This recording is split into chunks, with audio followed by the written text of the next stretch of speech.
Good morning, everyone. So we are talking about the very interesting ruling of Delhi Sultans. तो ये सुल्तान term के बारे में हमने डिस्कस किया था कि ये आया था टर्किश।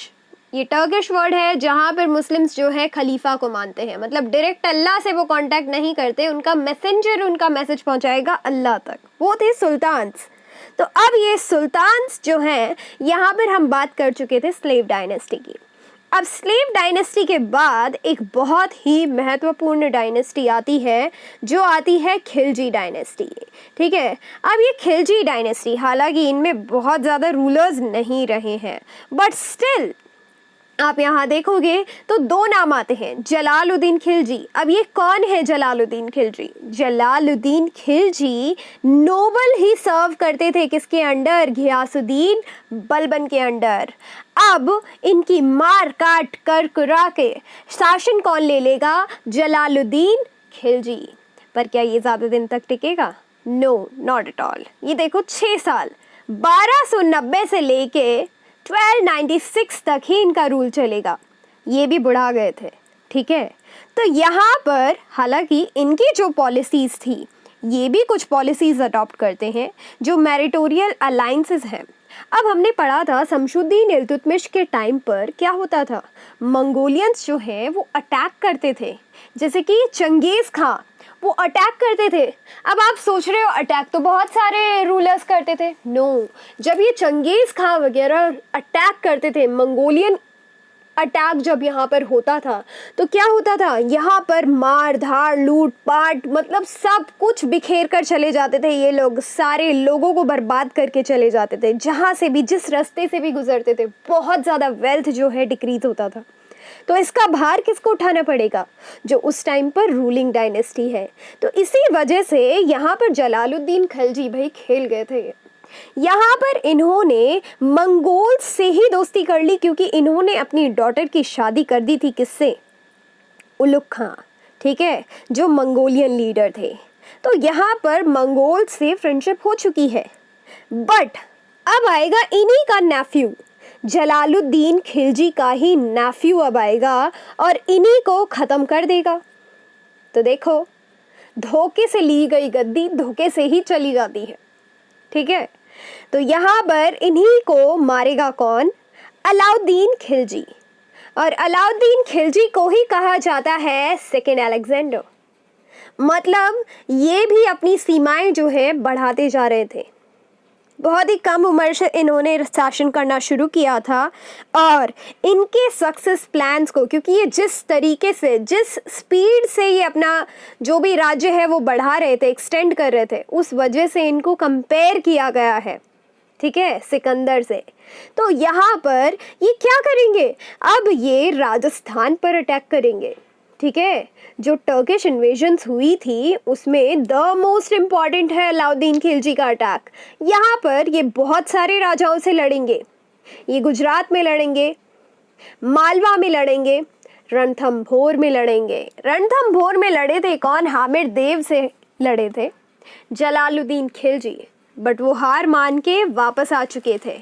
ठीक है, रणथंभोर में हार मान के वापस आ चुके थे, क्योंकि यहाँ पर डेथ हो जाती है। जो इनके मेन सेनापति थे उन्हीं की डेथ हो जाती है। बट इसका बदला कौन लेता है? अलाउद्दीन खिलजी, क्योंकि हामिद देव के पास जो राशन पानी है वो ख़त्म हो जाता है। कब तक वो अपनी जगह से लड़ते रहेंगे? अलाउद्दीन खिलजी एक ऐसा इंसान था जिसने क्या है, घेराबंदी वाली टेक्निक बनाकर हामिद देव के किले को ही लूट डाला, पूरी तरीके से घेराबंदी कर दी। अब कब तक छुपोगे भाई? रिसोर्सेज सारे इन्हीं के अंडर आ चुके थे। तो खाना पानी की कमी जब पड़ती है तो कोई नहीं बच सकता भाई। तो सेना भी हार मान लेती है भाई, घुटने टेक लेती है। बट ये राजपूत स्टिल सालों साल लड़े थे, उनसे बैटल लड़े थे, बट आखिर में इनकी हार हो जाती है। ठीक है, तो ये रणथंभोर भी जीत जाते हैं अलाउद्दीन खिलजी। तो अलाउद्दीन खिलजी थे जलालुद्दीन खिलजी के नेफ्यू, और यही जो है रूल करते हैं 1296 से 1316 तक। बहुत सारी इन्वेजन्स होती है, बहुत सारी रेबेलियंस होती है। ठीक है, तो यहाँ पर हम बात करेंगे ऐसा कौन सा टेक्निक इन्होंने अपनाया था कि ये इतनी अच्छी रूलिंग कर पाए। इनका एडमिनिस्ट्रेशन कैसा था भाई, वो चीज़ हमें पता होनी चाहिए। तो अभी तक हमने बात करी थी स्लेव डायनेस्टी की। स्लेव डायनेस्टी में हमने बात करी थी जो कुतुबुद्दीन ऐबक है और उनके सक्सेसर्स की हमने बात करी थी कि अभी तक वो जो चीज़ें लाए थे, वो लाए थे करेंसी लाए थे, गैरिसन टाउन्स लाए थे, कोई नोबल्स लाया था, किसी ने नोबल्स की पावर्स को ही हटा दिया, ठीक है। तो अब ये चीज़ें ये लोग लाए थे, बट यहाँ पर अलाउद्दीन खिलजी क्या इंट्रोड्यूस करेगा, रेवेन्यू रिफॉर्म्स। मतलब अब इनकी कंटिन्यू चेकिंग होनी चाहिए भाई, कौन कितना रेवेन्यू कलेक्ट कर रहा है, कैसे कलेक्ट कर रहा है, उसी चीज़ पर जो है कैसे क्या कलेक्ट हो रहा है, ये नया टर्म ले आए, खर्च, ठीक है। रेवेन्यू रिफॉर्म में ये नया टर्म लिया है, खर्च। सामंताज पर इनको ध्यान रखना शुरू कर दिया, जो मिलिट्री, ठीक है, मिलिट्री को सपोर्ट कर रहे थे। अब देखो नेक्स्ट आता है इनके मिलिट्री रिफॉर्म्स। अब यहाँ पर भी ये बहुत कमाल कमाल की चीज़ें करेंगे। मिलिट्री रिफॉर्म्स में इन्होंने डिटेल्ड रिकॉर्ड बनाना शुरू करा भाई ऑफिशियल्स का, जो भी सोल्जर्स थे उनका ऑफिशियल रिकॉर्ड बनाना शुरू कर दिया था। उसके बाद आती है इकोनॉमिक रिफॉर्म्स। तो भाई सबसे ज़्यादा इम्पॉर्टेंट, मैंने क्या कहा, जब भी रूल करना है उसके लिए इम्पॉर्टेंट है दो चीज़, पैसा और पावर। तो इकोनॉमिक रिफॉर्म्स भी बहुत इम्पॉर्टेंट है। इकोनॉमिक रिफॉर्म्स का ये जो प्राइस है ये कंट्रोल रखता था, ठीक है। जो हायर प्राइस है, मतलब इन्होंने ही ये कॉन्सेप्ट लाया था, जो गुड्स एसेंशियल है उनकी प्राइसेस जो है लो रखेंगे और जो गुड्स एसेंशियल नहीं है उनकी प्राइसेस हाई रखेंगे, ठीक है। तो इन्होंने काफ़ी सारे ऑफिशियल्स भी अपॉइंट किए थे जो रेट्स को अप्रूव करेंगे किसी भी कमोडिटी को। मतलब ऐसे तो कोई भी कुछ भी रेट लगा सकता है, तो ये एक इम्पॉर्टेंट चीज़ है इनके पास, ठीक है। तो ये बातें आपको ध्यान रखनी चाहिए। दूसरी इम्पॉर्टेंट चीज़ है, लर्निंग पर भी इन्होंने ध्यान दी थी। तो इनके टाइम पे बहुत ही खास पोएट है अमीर खुसरो। अमीर खुसरो, खुश रहो नाम आ रहा है, अमीर खुसरो, ठीक है।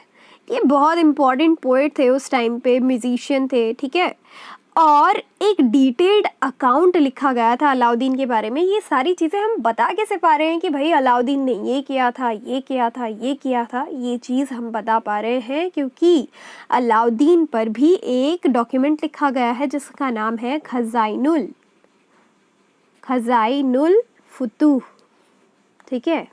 इससे हमें पता पड़ता है कि जो अलाउद्दीन खिलजी हैं उन्होंने कैसे अपनी रूलिंग जो है इतनी पावरफुल, इतने ज़्यादा एरिया तक फैलाई थी। अभी तक स्लेव डायनेस्टी के पास ये रीजन्स थे, बट ये पूरा राजस्थान हो गया, गुजरात हो, बहुत सारा साउथ का एरिया, नॉर्थ, यहाँ पर सो इनका एक्सटेंशन जो है हाईएस्ट माना जाता है दिल्ली सल्तनत में, इसलिए हम इनको नहीं भुला सकते, ठीक है। तो ये कुछ इंपॉर्टेंट चीज़ें थी जो आपको ज़रूर जाननी चाहिए, किसके बारे में, खिलजी डायनेस्टी के बारे में, ठीक है। छल से किया गया शासन छल से ही ख़त्म हो जाता है। सो फाइनली इनके बीच में ये जो टसल चल रही थी, अब अलाउद्दीन खिलजी का जो शासन है वो किसके हाथ में जाने वाला है, गाजी मलिक। अब ये गाजी मलिक नाम की चिड़िया कौन है, गाजी मलिक है घियासुद्दीन तुगलक, ठीक है। घियासुद्दीन बलबन से लिया गया शासन जलालुद्दीन खिलजी के थ्रू, अब वो जाएगा फाइनली अलाउद्दीन खिलजी के हाथ से हटकर उनके ही गवर्नर के हाथ में, ठीक है। उन्हीं का गवर्नर होगा जो बाद में रूलर बनेगा, 1320 में अपना शासन स्टैब्लिश करेगा, घियासुद्दीन तुगलक। तो नेक्स्ट पार्ट में हम बात करेंगे तुगलक डायनेस्टी की, ठीक है। Thank you.